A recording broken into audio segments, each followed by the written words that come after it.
দেবযানীর খাই খাই হেসেলে আপনাদের সকলকে স্বাগত জানাই। কেমন আছেন সবাই? আজ আমি আপনাদের জন্য একটা কাতলা মাছের রেসিপি নিয়ে চলে এসেছি। কাতলার রেজালা। রেসিপিটি পুরোটা দেখতে হলে ভিডিওটা স্কিপ না করে শেষ পর্যন্ত দেখার অনুরোধ রইল। প্রথমেই বলবো, চ্যানেলে যারা নতুন তারা অবশ্যই চ্যানেলটিকে সাবস্ক্রাইব করে আমার পাশে থাকবেন আর পাশে থাকা বেল আইকনটি প্রেস করে দেবেন। চলুন তাহলে দেখে নেওয়া যাক এই রেসিপিটি বানাতে আমার কি লাগছে। যেহেতু কাতলা মাছ, তাই অবশ্যই আমার এই রান্নাটা করতে কাতলা মাছ তো লাগছেই। কাতলা মাছের মধ্যে আমি নুন আর গোলমরিচ মাখিয়ে নেব। এখানে আমি হলুদের ব্যবহার করব না। এখানে আমি দিয়ে দিচ্ছি 1 চা চামচ গোলমরিচের গুঁড়ো আর স্বাদ মতো নুন। যেহেতু মাছটার রং সাদাই রাখবো, তাই আমি এখানে হলুদের ব্যবহার একদমই করব না। এটাকে খুব ভালো করে মাখিয়ে রেখে দিতে হবে। খুব বেশি নয়, যতক্ষণ তেলটা গরম হচ্ছে ততক্ষণ রাখলেই হবে। এক্ষেত্রে একটা কথা বলে রাখি, এখানে যদি কেউ চান লেবুর রসও ইউজ করতে পারেন। আমি সেটা করিনি, যেহেতু টাটকা মাছ। এবার আমি একটা মশলা তৈরি করে নেব, একটা পেস্ট বানাবো। তার জন্য আমি এখানে দিয়ে দিচ্ছি 10টার মতো কাজু, আর আমি দিয়ে দিচ্ছি 1 চা চামচ পোস্ত, 1 চা চামচ চারমগজ, আর দিয়ে দেব 4টে কাঁচা লঙ্কা। এখানে ঝালটা যে যেরকম খান সেরকম দেবেন, আমি এখানে 4টেই দিলাম। এবার এটাকে আমি ভালো করে একটা পেস্ট বানিয়ে নেব। এখানে আমি কড়াই বসিয়েই দিয়েছি। এই কড়াইয়ের মধ্যে দিয়ে দেবো সাদা তেল। সাদা তেলটা পরিমাণ মতো দিতে হবে। মাছ ভাজতে যতটা তেল লাগে ততটাই দিতে হবে। এবার আমি তেলটা গরম হয়ে গেছে, এর মধ্যে আমি এবার মাছগুলো দিয়ে ভেজে নেব। মাছগুলো কিন্তু খুব বেশি কড়া করে ভাজা হবে না, তাহলে গ্রেভিটা মাছের মধ্যে কিন্তু যাবে না। তো রেসিপিটা যেহেতু রেজালা, তাই এটা দেখতেও একটু সাদা সাদা হবে, তাই মাছগুলো খুব হালকাই ভাজা হবে। মাছগুলো আমার এক পিঠটা ভাজা হয়ে গেছে। এবার আমি আস্তে আস্তে এক পিঠটা উল্টে দেব। দেখতেই পাচ্ছেন মাছগুলো জাস্ট গোল্ডেন ব্রাউন হয়েছে। এই স্টেজেই আমার 2 পিঠ ভাজা হয়ে গেছে। আমি এবার এটাকে তুলে নেব। ওই কড়াইয়ের মধ্যেই আমার যতটুকু তেল বেঁচেছিল তার মধ্যে আমি আরও 2 টেবিল চামচ সাদা তেল দিয়ে দিলাম। এবারে আমি এখানে ফোড়ন দেব। এখানে আমার আছে গরম মশলা আর আছে একটা শুকনো লঙ্কা। গরম মশলার মধ্যে তো আপনারা সবাই জানেন ছোটো এলাচ, লবঙ্গ, দারচিনি, আর আমি শুকনো লঙ্কা একটা দিয়েছি। আপনারা চাইলে এখানে 2টো ব্যবহার করতে পারেন। আমি এবার এই গরম মশলাটা একটু ভাজা ভাজা হলেই আমি এখানে দিয়ে দেব পেঁয়াজ বাটা।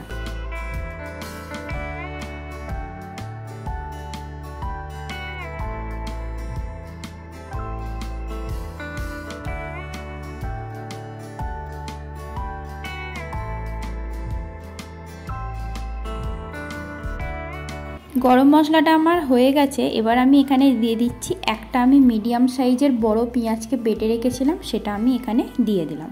পেঁয়াজটাকে একটু ভালো করে ভাজবো। পেঁয়াজের কাঁচা গন্ধটা যতক্ষণ না যায়, পেঁয়াজটাকে ভালো করে ভাজার পর আস্তে আস্তে আমি বাকি মশলাগুলো দেব।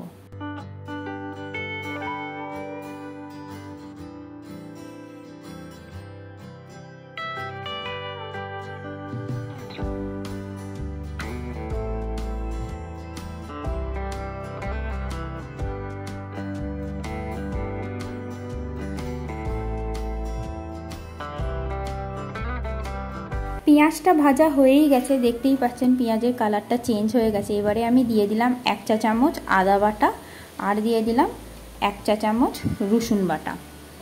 এবার এটাকে খুব ভালো করে মিশিয়ে নেব। আদা আর রসুনের গন্ধটা যাতে না থাকে, সেই জন্য এটাকে একটু ভালো করে কষিয়ে নিতে হবে।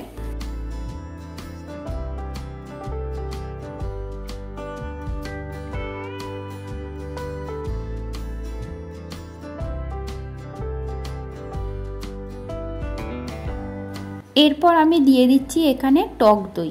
জল ঝরানো টক দই আমার 100 গ্রাম ছিল, সেই টক দইটা আমি এবার এতে দিয়ে দিলাম।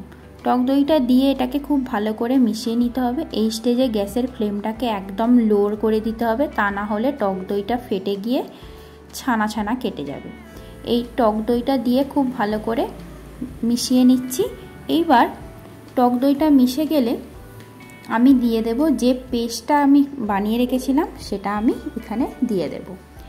এটা ততক্ষণ হোক, তার মধ্যে আপনাদেরকে জানাই, যারা আমার চ্যানেলে নতুন তারা অবশ্যই চ্যানেলটিকে সাবস্ক্রাইব করে রাখুন, তাহলে আমি যখন এখানে নতুন ভিডিও আপলোড করব সবার আগে আপনার কাছে নোটিফিকেশানটি পৌঁছে যাবে, আর আপনিও দেখতে পারবেন এই চ্যানেলে নতুন নতুন রান্নাগুলি।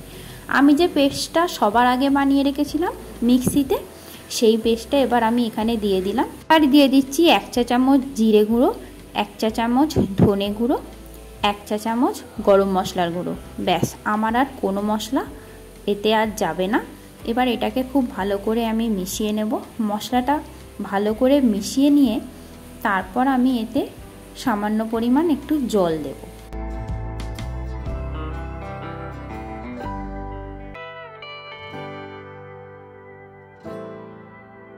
এই স্টেজে আমি গোটা 4টে লঙ্কা দিয়ে দিলাম, কাঁচা লঙ্কা, এটাতে ফ্লেভারটা খুব ভালো আসে। আর আমি দিয়ে দিলাম 1 বাটি জল। জলটা আপনারা আপনাদের মতো করে দেবেন, তার কারণ হচ্ছে গ্রেভিটা কে কতটা চাইছেন সেই অনুযায়ী দেবেন। তার কারণ এটা একটু ঠিক হলেই ভালো, বেশি ঝোল হলে ভালো না।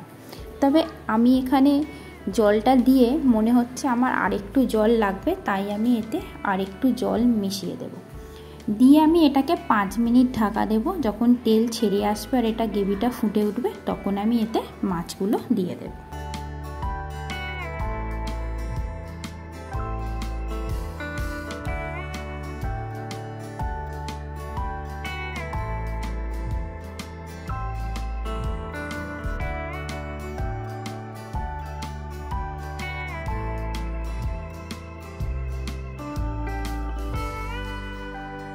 এই স্টেজে আমি এখানে দিয়ে দিচ্ছি স্বাদ মতো নুন, আর একটু ব্যালেন্স করার জন্য সামান্য একটু চিনি আমি দিচ্ছি। 1/2 টিস্পুন মতো চিনি দিচ্ছি। যেহেতু টক দইটা দিয়েছিলাম তাই আমি এখানে চিনিটা দিচ্ছি, না হলে চিনি দেওয়ার প্রয়োজন নেই। আমি এটা ফুটে গেছে, এটাকে আমি ঢাকা দিয়ে দেব।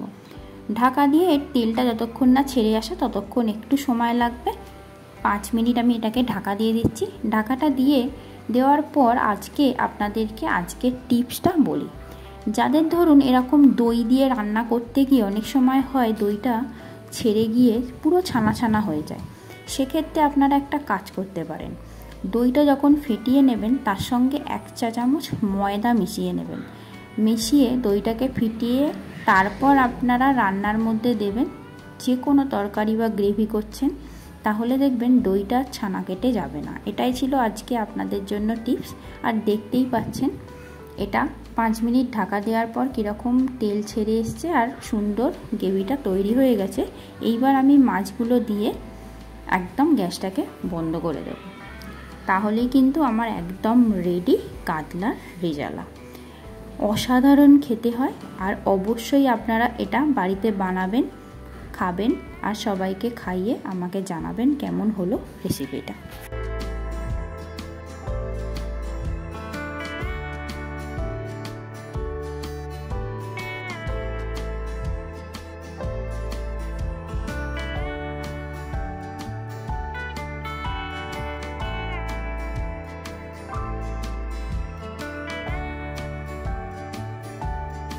ওয়াও, দেখতে তো দারুণ হয়েছে, খেতেও অসাধারণ হয়েছে।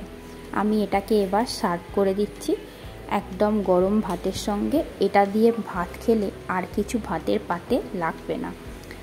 আপনারাও অবশ্যই এটা ট্রাই করুন আর কমেন্ট করে জানান কেমন হলো রেসিপিটা। আর সবাইকে বলবো একটা কথা, যারা আমার চ্যানেলে প্রথম থেকে আছেন তাদেরকে অসংখ্য ধন্যবাদ জানাই প্রথম থেকে আমার পাশে থাকার জন্য। আর যারা নতুন রিসেন্টলি আমার চ্যানেলটিকে সাবস্ক্রাইব করেছেন তাদেরকেও অসংখ্য ধন্যবাদ জানাই আমার চ্যানেলটিকে সাবস্ক্রাইব করে আমার পাশে থাকার জন্য। ভালো ভালো রেসিপি পেতে জানতে অবশ্যই থাকুন দেবযানীর খাই খাই হেসেলের সাথে। আর যারা ফেসবুক থেকে দেখছেন তারা ফেসবুকের ফলো বাটনটি প্রেস করে দেবেন, তাহলেও আমি যখন নতুন ভিডিও আপলোড করব সবার আগে আপনাদের কাছে নোটিফিকেশানটি পৌঁছে যাবে। ভালো খান, সুস্থ থাকুন। আবারও দেখা হবে নতুন একটি রেসিপি নিয়ে। আর কিছু সময়ের অপেক্ষা। Thank you.